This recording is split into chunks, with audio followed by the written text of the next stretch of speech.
Hello students, welcome back.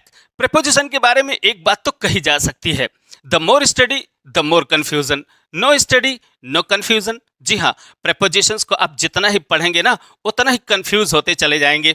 लेकिन अगर आप उनके कॉन्सेप्ट्स बहुत अच्छे तरीके से पढ़ लेते हैं, अच्छे तरीके से उनको दिमाग में बिठा लेते हैं, तो 90% सिचुएशंस में आप हमेशा ही करेक्ट प्रेपोजिशन का प्रयोग करेंगे। लेकिन भैया फिर भी वो कहीं ना कहीं आपको कंफ्यूज ज़रूर कर देंगे। और अगर नहीं पढ़ेंगे तो कोई बात नहीं भाई, उनकी हिंदी मीनिंग जैसे कि आपको बतला दी जाती है स्कूलों में, उसकी हिंदी मीनिंग के अकॉर्डिंग उनको आप यूज़ करते रहिए।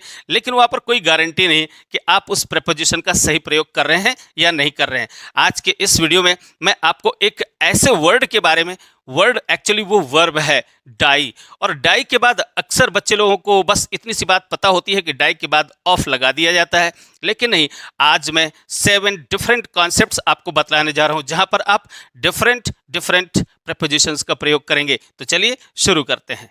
तो चलिए बच्चों, आज इस छोटे से वीडियो में मैं आपको बड़ी बड़ी बातें बतला देता हूं। जी हाँ, मैंने यहाँ पर एक वर्ब मैंने यहाँ पर सिलेक्ट की है डाई, और डाई के बाद कौन सा प्रेपोजिशन आएगा। देखिए इतने प्रेपोजिशंस आ सकते हैं। डाई के बाद ऑफ का प्रयोग कर सकते हैं, फ्रॉम का प्रयोग कर सकते हैं, बाई का प्रयोग कर सकते हैं, थ्रू का प्रयोग कर सकते हैं, फॉर, इन और विद का प्रयोग कर सकते हैं। जी हाँ, ये 7 कॉन्सेप्ट्स मैं आपको यहाँ पर डिस्कस करने जा रहा हूँ। तो चलिए, पहले सिचुएशन कौन सी है, या वो पहला कौन सा कॉन्सेप्ट है जब हम डाई के बाद ऑफ का प्रयोग करते हैं। तो देखिए यहाँ पर बोर्ड में लिखा हुआ है पहला कॉन्सेप्ट। क्या लिखा है जरा देखिए, if the cause of death is, यदि मृत्यु का कारण कुछ ऐसा है। अच्छे से अपने दिमाग में सेट कर लीजिए क्या है, जरा देखिए। इलनेस, अगर किसी की मृत्यु बीमारी से हुई है, डिजीज से हुई है, ठीक है, हंगर से हुई है, या स्टारवेशन, ये दोनों एक ही बात है। भूख, अगर भूख के कारण हुई है, अगर प्यास के कारण हुई है, अगर ग्रीफ के कारण हुई है यानी दुख के कारण हुई है, या शर्म से ही कोई मर गया हो, ठीक है ना। अब अगर ऐसी कोई सिचुएशन आती है तो भाई आपको डाई के बाद में ऑफ का प्रयोग करना चाहिए। कुछ एग्जाम्पल्स यहाँ पर लिखे हुए हैं, इनको पढ़कर अच्छे तरीके से अपने दिमाग में ये सारी बातें बिठा लीजिए। देखिए जैसे यहाँ पर कहा जा रहा है ही डाइड, वह मर गया, और इसके बाद मरा, किस कारण से मरा। एक्चुअली यहाँ पर यह सब क्या है, ये सब कारण है, रीजन, ठीक है ना। यानी मरना किस कारण से हो रहा है, सारे के सारे कॉन्सेप्ट्स कारण ही बतलाएंगे। और हिंदी जब हम निकालते हैं तो अक्सर क्या है, उसका हिंदी अर्थ से निकलता है। तो जहां कहीं भी हिंदी अर्थ से निकले, लेकिन उस से के पीछे रीजन अगर छुपा हुआ है, तो उस रीजन को देखना होगा कि वो रीजन कौन सा है, और उसके अकॉर्डिंग ही आपको वहां पर ये डिफरेंट प्रेपोजिशंस यूज करने होंगे, राइट। तो चलिए यहां पर देखते हैं, ये फीवर बीमारी है भाई, ठीक है ना। इलनेस है, इलनेस ये बीमारी हो गई। अब अगर बीमारी है तो यहाँ पर क्या करना है, आपको ऑफ का प्रयोग करना है, राइट। अच्छा, मलेरिया से अगर कोई मरता है, ये भी बीमारी है, बीमारी का नाम है, इसके पहले भी आपको ऑफ का प्रयोग करना है। ग्रीफ, अगर कोई दुख से मरता है, भूख से, प्यास से, शेम से, मैं आपको पहले ही बतला चुका हूं, यहाँ पर ऑफ का ही प्रयोग करेंगे, राइट।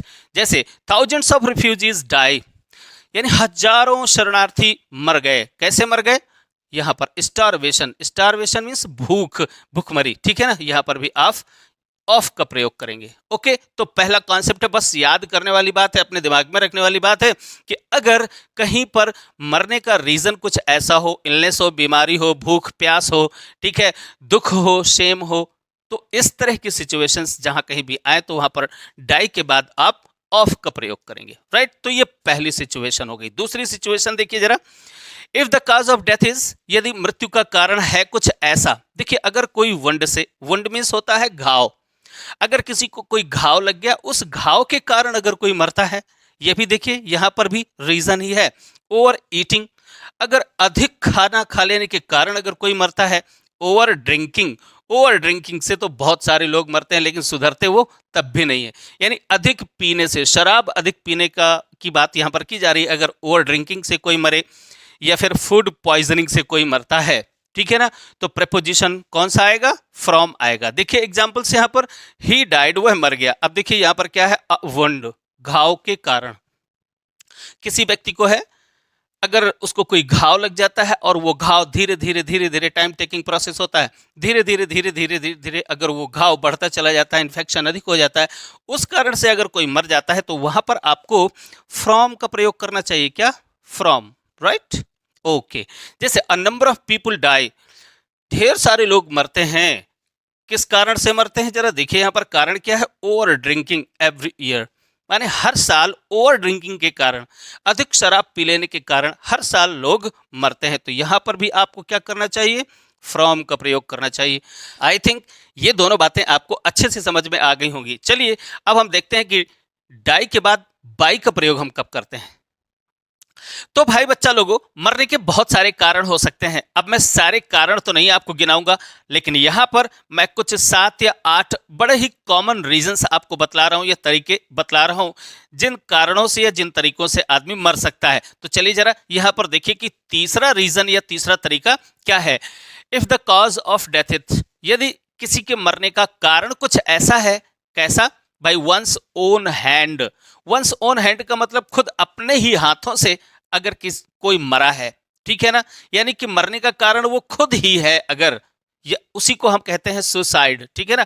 अगर किसी ने सुसाइड कर लिया है, यानी मरने का कारण और कोई दूसरा नहीं, स्वयं व्यक्ति ही है।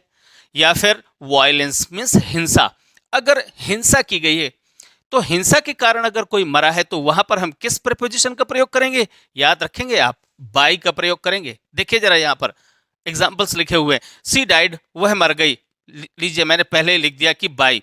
यहाँ पर देखिए, यहाँ पर बाई का प्रयोग करेंगे, वह अपने हाथों से ही मर गई, यानी उसके मरने का जो तरीका या जो कारण है वो खुद स्वयं मैं ही हूं। अगर सपोज मैं ही अपने हाथों से ही मर जाता हूं तो यहाँ पर बाई का प्रयोग करेंगे। या फिर अगर कोई वायलेंस के चलते यानी हिंसा के चलते अगर कोई मर जाता है तो यहाँ पर ये वायलेंस रीजन है, तो ही डाइड, वह मर गया इसके वायलेंस के चलते, तो यहाँ पर भी आप बाई का प्रयोग करेंगे। ओके, अच्छा अगली बात देखते हैं। If the cause of death is negligence, negligence क्या होता है भाई, उपेक्षा होती है या लापरवाही। अब अगर उपेक्षा के चलते या लापरवाही के कारण कोई मर जाता है तो वहां पर डाइड के बाद किस प्रपोजिशन का प्रयोग किया जाएगा, तो ध्यान रखेंगे अगर नेग्लिजेंस जैसी कोई बात है तो आपको यहाँ पर थ्रू का प्रयोग करना चाहिए। जैसे यहाँ पर है, हिज ग्रैंडफादर डाइड, बहुत सारे ऐसे बूढ़े लोग होते हैं जो मर जाते हैं, किसके चलते मर जाते हैं, उपेक्षा के चलते। उनके बच्चे उनकी उपेक्षा करते रहते हैं, लापरवाही प्रदर्शित करते रहते हैं, तो लापरवाही के चलते अगर किसी की मृत्यु होती है तो आपको यहाँ पर थ्रू का प्रयोग करना होगा। His grandfather died through, through का मतलब के चलते, या आप यहाँ पर इसको ऐसे कहेंगे, या के कारण, नेग्लेक्ट के कारण। अब आप नेग्लेक्ट वर्ब भी होती है और इसको हम नाउन की तरह भी यूज कर सकते हैं। हालांकि आप चाहें तो यहाँ पर नेग्लिजेंस भी लिख सकते हैं। नेग्लिजेंस क्या है, ये भी नाउन है, और नेग्लेक्ट को हम नाउन और वर्ब दोनों की तरह यूज कर सकते हैं। तो यहाँ पर आपने क्या है, नाउन की तरह यूज किया है, क्योंकि आप तो जानते हैं कि प्रीपोजिशन किसके पहले आता है, ये देखिए प्रीपोजिशन किसी नाउन के पहले ही आता है, राइट। अच्छा, तो यहां पर देखिए क्या हो रहा है, यहां पर उपेक्षा या लापरवाही के चलते किसी की मृत्यु हो रही है तो वहां पर आपको थ्रू का प्रयोग करना होगा। ओके, अच्छा अब यहां पर देखिए हम फॉर का प्रयोग कब करते हैं। If the cause of death is belief, यदि किसी का मत, बिलीफ क्या होता है, मत होता है, धर्म होता है, या हम जो सोचते हैं या जिस पर विश्वास करते हैं, अगर हम उसके लिए मर जाते हैं तो वहां पर बिलीफ अगर रीजन है तो फिर फॉर का प्रयोग होगा। या फिर कंट्री है, अगर कोई अपने देश के लिए मर जाता है तो वहां पर भी आपको फॉर का प्रयोग करना होगा। देखिए यहां पर क्या है, ही डाइड, वह मर गया, किसके लिए मर गया, अपनी कंट्री, यानी कंट्री रीजन बना जा करके, ठीक है ना। तो कंट्री यानी देश के लिए सभी लोग मरते हैं, तो वैसे भी हिंदी में के लिए आ रहा है यहाँ पर, तो फॉर का प्रयोग कर देंगे, ठीक है ना। या फिर जैसे सी डाइड, वह मर गई, फॉर हर बिलीफ, यहाँ पर फॉर का ही प्रयोग करेंगे, किसके लिए मर गई, किस कारण से मरी, कारण ये था, बिलीफ था। जैसे आप लोगों ने एक चैप्टर पढ़ा हो सकता है, नहीं भी पढ़ा है तो चलिए मैं सोक्रेटिस के बारे में आपको बतला रहा हूँ। सुकरात एक महान दार्शनिक थे और वो भी मरे थे, किसके लिए मरे थे, for what he believed to be true, ठीक है ना। उस बिलीफ के चलते वो मर गए थे, तो वो वहां पर एक रीजन होता है। तो आप देखिए अगर कहीं पर बिलीफ या कंट्री जैसी कोई बात आए और मरने का कारण ये है तो फिर उससे पहले आपको फॉर का प्रयोग करना है। अब चलिए देख लेते हैं जल्दी से इन का प्रयोग और विद का प्रयोग कहां कहां पर होता है। अब ध्यान से सुनिए, अगर किसी की मौत बैटल फील्ड में होती है यानी युद्ध के मैदान में होती है या फिर बिस्तर में होती है तो फिर आपको याद रखना होगा डाई नामक वर्ब के बाद हमेशा आपको इन का प्रयोग करना होगा। देखिए यहां पर एक कॉन्सेप्ट लिखा हुआ है, देखिए if somebody dies in the battlefield, अगर कोई बंदा बैटलफील्ड में मरता है यानी युद्ध के मैदान में मरता है, या फिर इन हिज और हर बेड, कोई भी हो, हिज या हर, अपने बिस्तर में अगर मरता है तो आपको प्रपोजिशन इन का प्रयोग करना चाहिए। किसके बाद? डाई नाम की वर्ब के बाद में। जैसे यहां पर लिखा है ही डाइड इन बैटल, वह युद्ध में मर गया, तो युद्ध में मर गया, ठीक है ना, तो युद्ध के कारण वो मर गया, ठीक है ना भाई, युद्ध हुआ था, उसके मृत्यु का कारण क्या रहा? युद्ध ही रहा, तो एक रीजन भी शो करता है। बट जब बैटल आए तो क्या आए? यहां पर इन का प्रयोग करना है। क्लियर? ऐसे he died in his bed, इस तरीके से अगर कोई बिस्तर में मर जाता है या फिर बैटल में मर जाता है तो उससे पहले आपको इन का प्रयोग करना चाहिए। एक यहाँ पर इडियोमेटिक एक्सप्रेशन है, देखिए, डाई इन हार्नेस, इसका मतलब क्या होता है? इसका मतलब होता है कि अंतिम सांस तक काम करते करते करते करते और फिर मरना, ठीक है ना, तो एक इडियोमेटिक फ्रेज है एक्चुअली, इसको भी याद रखिएगा। डाई के साथ इन का प्रयोग होता है जब हार्नेस, यानी हालांकि ये एक इडियोमेटिक एक्सप्रेशन है, यहाँ पर तो कोई ऐसा लॉजिक नहीं है जैसा पीछे मैंने आपको बतलाया, लेकिन जब कभी इस तरह का सेंटेंस आए तो वहां पर भी आप इन का प्रयोग करते हैं या देखते हैं, या ये होता ही है। डाई इन हार्नेस ये अपने आप में एक इडियोमेटिक एक्सप्रेशन है और ये हमेशा ऐसे ही यूज किया जाता है, यानी जैसे सुखवीर डाइड इन हार्नेस, लेकिन इसका मतलब अर्थ क्या होता है? सुखवीर मरा, अंतिम समय तक काम करते करते करते करते मरा, ये होता है इसका मतलब। ओके, अगली बात देखते हैं जरा, इनके बाद अब विद का प्रयोग कहां पर होता है, बहुत अच्छे से समझने का प्रयास करिएगा जरा। In the sense of to end with, यानी समाप्त होना, किसी चीज के साथ कोई चीज समाप्त हो जाए, ठीक है, अभी एग्जांपल्स आएंगे तो और अच्छे से समझ में आएगा। एक और होता है to disappear with, to disappear का मतलब होता है विलुप्त हो जाना, गायब हो जाना, तो किसी के साथ कोई चीज अगर समाप्त हो जाए या गायब हो जाने के अर्थ में अगर आप डाई का प्रयोग करते हैं तो डाई के साथ जब भी विद का प्रयोग करेंगे तो मीनिंग ऐसा ही होता है, यानी विलुप्त हो जाना किसी के साथ या मर जाना, ठीक है। देखिए जरा यहाँ पर सी डाइड, वह मर गई, जैसे विद हर लवर, हम यहाँ पर अगर विद का प्रयोग करते हैं तो क्या उसके साथ मर गई या समाप्त हो गई, ठीक है ना, या गायब हो गई, विद का मतलब कुछ ऐसा निकालेंगे, ठीक। और भी बेहतर तरीके से समझ में तब आएगा जब आप इस एग्जाम्पल को पढ़ेंगे, तो विद कहां पर आएगा? यहां पर तो ठीक है, वो उसके साथ मर गई, साथ जैसा कोई शब्द आ रहा है तो आप विद का प्रयोग करने में आप हमेशा ही, अगर कहीं साथ आ जाए या के साथ आ जाए तो विद आपको बिल्कुल लॉजिकल लगता है। चलिए, लेकिन यहां पर देखिए एवरीथिंग डाई, हर चीज समाप्त हो जाती है, समाप्त होने के अर्थ में है, यहां पर डाई का मतलब क्या है? समाप्त होना, तो हर चीज समाप्त हो जाती है, और किसके साथ समाप्त होने का मतलब यहाँ पर गायब हो जाती है, डिसअपियर हो जाती है, तो यहाँ पर डाई के साथ देखिए जरा, किसी के साथ विलुप्त हो जाना, मर जाना के अर्थ में जब यहाँ पर आता है तो विद का प्रयोग करते हैं, ठीक है ना। So everything die with time, यानी समय के साथ साथ सब कुछ नष्ट हो जाता है।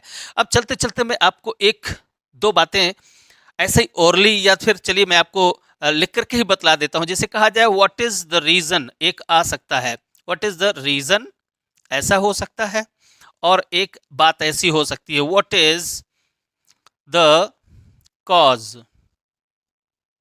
ठीक है।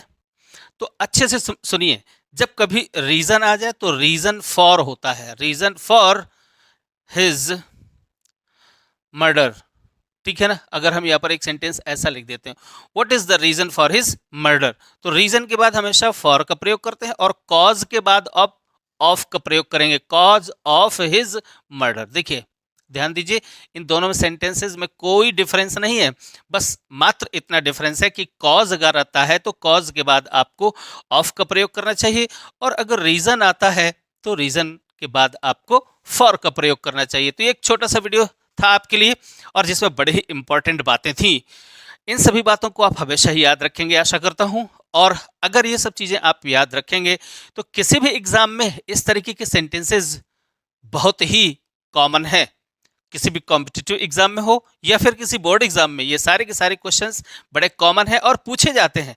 और अगर इन चीज़ों को आप दिमाग में रखेंगे तो निश्चित ही आप वहां पर जो मार्क्स हैं वो गेन करेंगे। चलिए आज के लिए इतना ही, अब मिलते हैं अगले वीडियो में बहुत जल्द, तब तक के लिए बाय।